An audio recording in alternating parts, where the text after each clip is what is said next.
Welcome to KGN Caribbean News. I'm Carisha Graham. Here's what's making headlines in this week's Caribbean Crime Watch.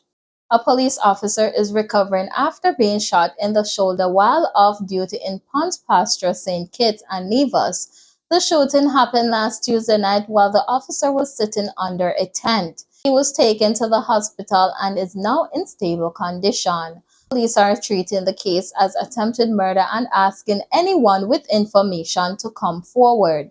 A 16-year-old boy from Hatton, Antigua and Barbuda has been charged with murder in the stabbing death of 17-year-old Vandy Boers.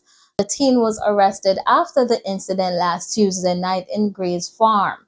Bowers, a promising young cricketer, was rushed to the hospital but didn't survive. Police are still investigating and urging anyone with information to come forward. A mother in the Bahamas has been sentenced to 1 year behind bars after pleading guilty to negligence in her son's death. The 2-year-old boy died after his neck got caught in an automatic car window while his parents were driving. They didn't realize what had happened until other drivers flagged them down, but by then it was too late. The mother will receive counseling and serve probation after her release. A 71-year-old man in Barbados has died after falling from an ackee tree near his home in St. Michael. Police say Arthur Uncle Barrow was picking fruit when he lost his balance and fell. Emergency crews responded to the incident, but he was pronounced dead at the scene. Barrow was well known in his community. 3 men in Grenada have been sentenced for the brutal killing of an American couple aboard their catamaran. The group escaped police custody, hijacked the boat, and forced the victims overboard. Their bodies were never found. One of the men will spend the rest of his life in prison while the others receive decades-long sentences for manslaughter and rape.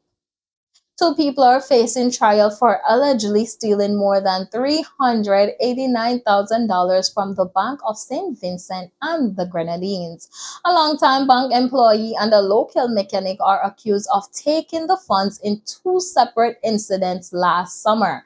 The former bank employee also faces false accounting charges. Their case is now heading to a renewed trial after initial proceedings stalled. A teenager and his friend were shot and killed in Arima, Trinidad after being found near a car tied to a recent robbery. 17-year-old Kimani Dyer was a student and footballer at Arima North Secondary. He is now the 4th young player from that school murdered in the past year. A 3rd person survived the shooting and remains in the hospital. A man and a child are among several people injured in a 2-vehicle crash along Ward Avenue in Mandeville, Jamaica. It happened on Emancipation Day just after 10 in the morning. Fire crews had to rescue the man who was trapped inside one of the vehicles. The child and other injured passengers were taken to the hospital. Let's check the political heartbeat of the Caribbean in this week's Politics Pulse. Prime Minister Gaston Brown has been named an honorary professor by Hangzhou Normal University in China. The recognition was awarded during a ceremony in Hangzhou, making him the first Caribbean leader to receive the title from the university. Barbados has welcomed a new face to its upper house. 30-year-old Roshana Trim was sworn in as a senator this week, stepping into the seat left vacant by MP Chad Blackman. Trim brings experience in youth advocacy and says she's ready to represent the next generation in national policymaking. In Grenada, the Court of Appeal has ruled against former Prime Minister Keith Michel in a defamation case brought by former Government Minister Patrick Simmons. The case stems from comments Michel made at a town hall in New York back in 2014, accusing Simmons of benefiting from a shady land deal. The court found those statements defamatory and ordered Michel to pay 130,000 Eastern Caribbean dollars in damages. The ruling upholds an earlier decision from the lower court.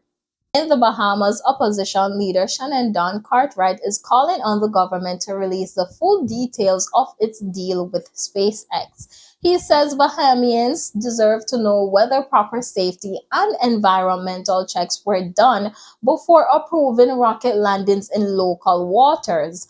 Government officials have pushed back, accusing him of spreading fear, but they say a full review is underway and findings will be shared with the public.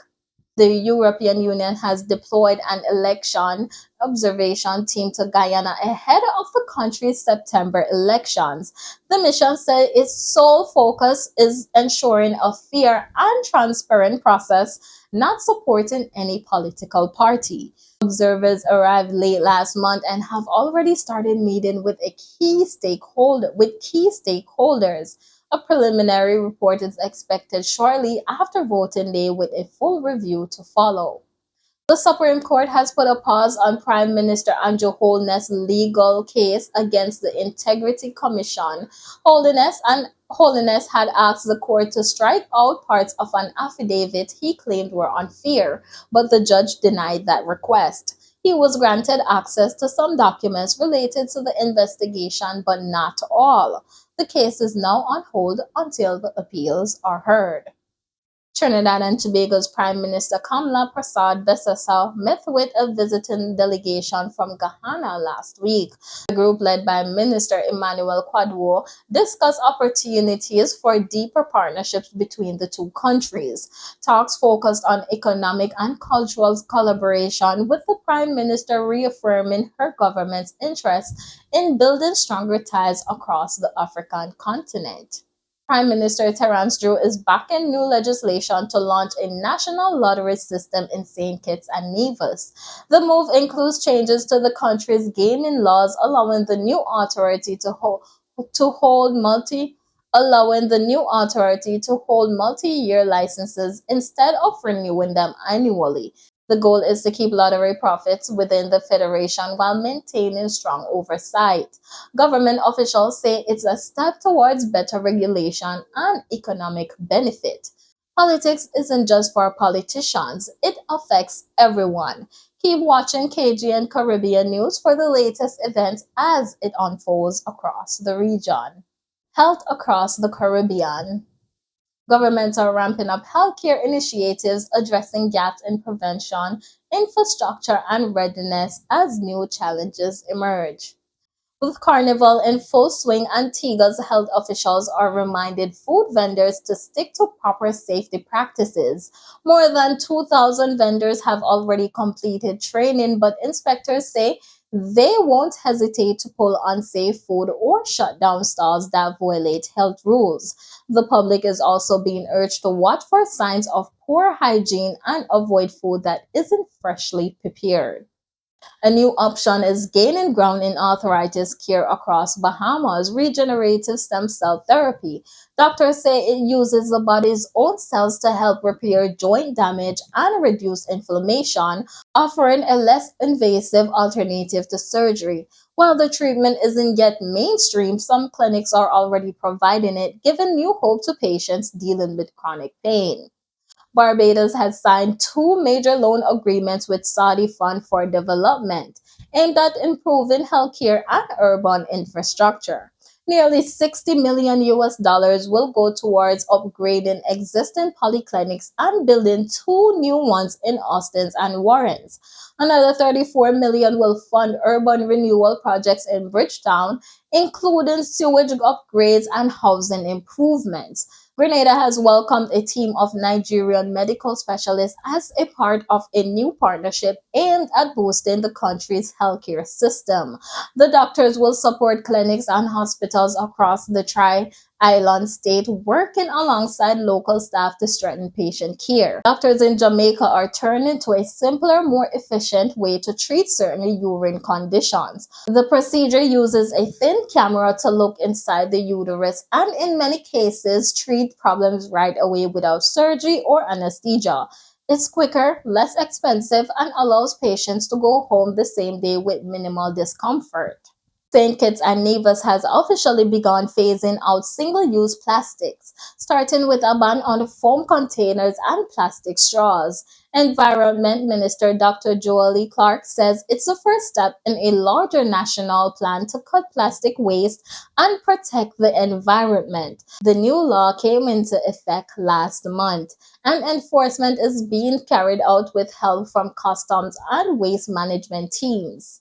Here's what's happening in the Caribbean economy with this week's Island Market Watch. In Antigua, the call for respiration is taking center stage, not just as a financial demand, but as a fight to repair a global system built on centuries of inequality. Speaking at the country's Emancipation Watch Night, Dr. Julius Garvey said reparations must go on. Reparations must go deeper than money. He believes it's about fixing a broken world order that still favors the powerful. Cruise tourism is booming in the Bahamas, bringing in record numbers and driving major economic growth. But government officials say it's time for cruise lines to pay their fair share. New rules will enforce taxes on goods, work permits, and make sure local businesses benefit from the surge. In Barbados, agriculture leaders are raising alarms over government spending priorities. While millions are being poured into the crop over season, local farmers say they're being left behind. The head of the island's agricultural society says food producers are facing rising threats, from theft to neglect, and not enough is being done to protect them. A group of young leaders in Trinidad and Tobago is helping students learn in a new way. Through a program called Ampia, they're teaching kids how to manage emotions, solve problems, and support each other. It's all about building stronger, more confident learners inside and outside the classrooms. After years of raising insurance costs, there may finally be some relief for Jamaican homeowners and businesses. Industry leaders say prices are starting to level off as global markets stabilize. It could mean lower premiums ahead, but officials are still urging people to stay informed and choose their coverage wisely. Welcome to the KGN Sports Zone, where island athletes shine.